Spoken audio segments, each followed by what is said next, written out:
આજે હું તમને એક નાનપણનો કિસ્સો કહેવા જઈ રહ્યો છું, જે સાંભળીને તમને એવું લાગશે કે મારા ઘેર પણ આવું થાય છે. તો હું લગભગ 12 થી 15 વર્ષનો હોઈશ અને મારા ઘેર એક દિવસ મહેમાન આવ્યા.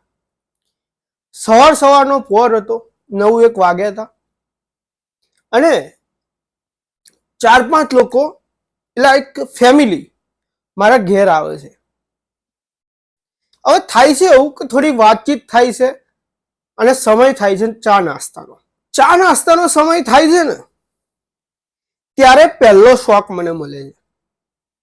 મારા મમ્મી ચા નાસ્તો લઈને આવે છે અને મહેમાનને આપે છે. હવે મને ચા નાસ્તાથી કોઈ શોખ નથી લાગતો. મને શોખ ત્યારે લાગે છે કે જ્યારે ચા નાસ્તો આવે છે ને ત્યારે કપ રકાબી નવા હોય છે.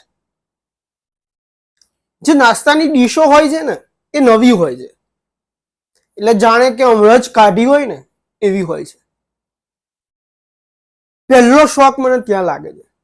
મારા મનમાં ઘણા પ્રશ્નો થાય છે કે રોજ સવારે જ્યારે હું ચા પીવા બેસું ને ત્યારે મારી રકાબી છે ને એ ધારથી થોડીક તૂટેલી છે, ખાડો પડી ગયો છે, એ બદલાતી નથી. હું જ્યારે જમવા બેસું ને, નાસ્તો કરવા બેસું ને તો ડીશમાં ગોબો પડી ગયેલો હોય કે જૂની ડીશ હોય.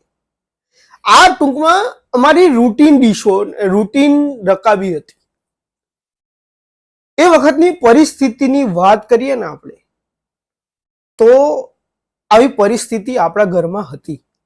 તમારા ઘરમાં બી હશે એવું. કદાચ તમે રીચ ફેમિલીમાંથી હો તો કદાચ ના હોય, પણ અમારા ઘરની પરિસ્થિતિ આવી હતી. પછી વાતોચીતો થાય છે, થોડોક ટાઈમ થાય છે ને એટલે જમવાનો ટાઈમ થાય છે. બીજો હાર્ટ એટેક, બીજો શોખ મને ત્યાં લાગે છે. જ્યારે લોકો જમવા બેસે છે ને ત્યારે ક્રોકરી સેટ છે ને એ એકદમ નવો હોય છે, એની અંદર જમવાનું પીરસવામાં આવે. હવે જ્યારે હું સ્ટીલની થાળીમાં ખાતો હોઉં છું ને ત્યારે ગોબાવાળી ડીશ હોય ને જેમાં ફરતી હોય એવી ડીશમાં હું ખાતો હતો. ખાવાનું પીરસાય ને એ પહેલા તો હું થોડું ચક્કડી ભમડી ફેરવતો હતો. ના, આજે નવા વાસણમાં જમવાનું, આ મારો પહેલો એક્સપિરિયન્સ હતો. નાનો હતો એટલે એવી કઈ સમજણ બી નથી પડતી કે ભાઈ મહેમાન આવે ને તો નવું નીકળે. પછી જમવાનું બધું પૂરું થઈ જાય છે, મહેમાન સારી રીતે એમના ઘેર જતા રહે છે. રાત્રે હું મારા મમ્મીને આવો પ્રશ્ન પૂછું છું કે મમ્મી, આપણે રોજ સવારે જે રકાબીમાં જે ડીશોમાં ખાઈએ છે, રકાબીમાં ચા પીએ છે, એ રકાબી તો આજે દેખાય જ નહીં. નવા વાસણો ક્યારે લાયા તમે લોકો આ બધું? તો કે આ 2 વર્ષ જૂના છે, કોક આવે ને ત્યારે કાઢવાના હોય. મેં કહ્યું અમે લોકો આટલા વર્ષોથી અહીંયા રહીએ છીએ, અમને આવું નવું કશું મળતું નથી અને તમે મહેમાનો આવે તો નવું કાઢો છો. તો કે ભાઈ તમને આલીએ ને તો તમે તોડ નાખો, એટલા મહેમાન આવે ને એના માટે આ રાખ્યું છે. મેં કહ્યું જબ્બર વાત છે. પછી એ દિવસની વાત તો પતી ગઈ. પણ જ્યારે અમે લોકો અમારું ફેમિલી કોઈ બીજા ફેમિલીને ત્યાં મહેમાન બનીને ગયા ને ત્યારે સેમ આવું થયું. અમારા માટે નવા રકાબી સેટ, નવા ડિનર સેટ નીકળ્યા. ત્યારે મનમાં મને બહુ જ હસવું આવ્યું, બહુ જ હસવું આવ્યું. મેં કહું આ લોકોએ આપણી રીતે જ, આ લોકોએ આપણી જેમ જ ખાતા હશે, પણ આજે અમે આયા છીએ ને એટલે નવી સેટ ખુલ્યો છે. અને જ્યારે હું અત્યારે બી કોઈના ત્યાં જમવા જઉં કે કોઈના ત્યાં ચા પીવા જઉં ને અને નવા કબરકાબી જોઉં ને તો મને ખરેખર આ પ્રસંગ બહુ જ યાદ આવે. અત્યારે બી અમારા ઘરમાં એ જ પ્રણાલિકા છે. એટલે અત્યારે કબરકાબી તૂટેલા નથી, પણ એ જ ચાલતા આવ્યા છે કે ભાઈ જે રૂટીનના કબરકાબી છે ને એ ત્યાં રહે અને ડિનર સેટ ને એ બધું કોક આવે ને ત્યારે નીકળે. તમારા ઘરમાં બી આવું થતું હશે. તો કમેન્ટ જરૂર કરજો કે તમારા ઘરમાં આવું થાય છે. અને આવા ઇન્ટરેસ્ટિંગ ટ્રુથફુલ વિડીયો જોવા માટે મને આજે સબસ્ક્રાઇબ કરો.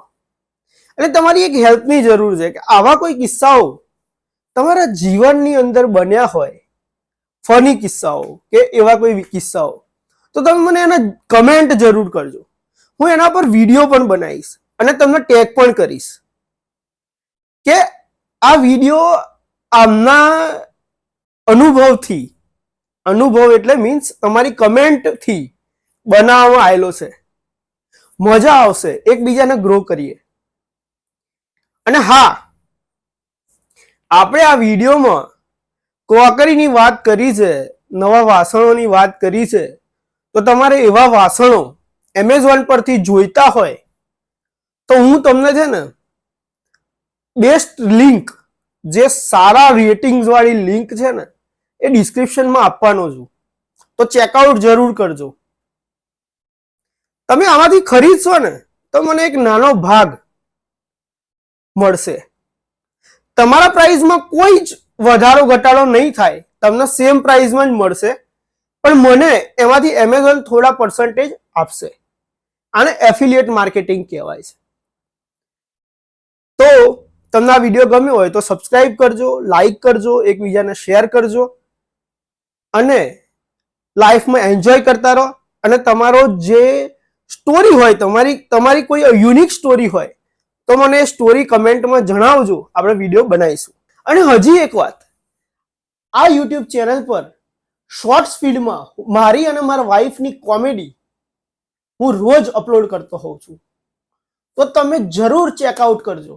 તમને સારી લાગે તો લાઈક કરજો, શેર કરજો અને એન્જોય કરજો. શોર્ટ ફીડમાં તમને એ વસ્તુ મળી જશે. મારા ઇન્સ્ટાગ્રામ પેજની લિંક પણ હું ડિસ્ક્રિપ્શનમાં આપી દઈશ, તો તમે ત્યાં પણ મને ફોલો કરી શકો છો યુનિક કોમેડી વિડીયોઝ જોવા માટે. મળીએ એક નવા વિડીયો સાથે. ત્યાર સુધી બાય બાય, એન્જોય, હસતા રહો, હસાવતા રહો અને એકબીજાને મદદ કરતા રહો.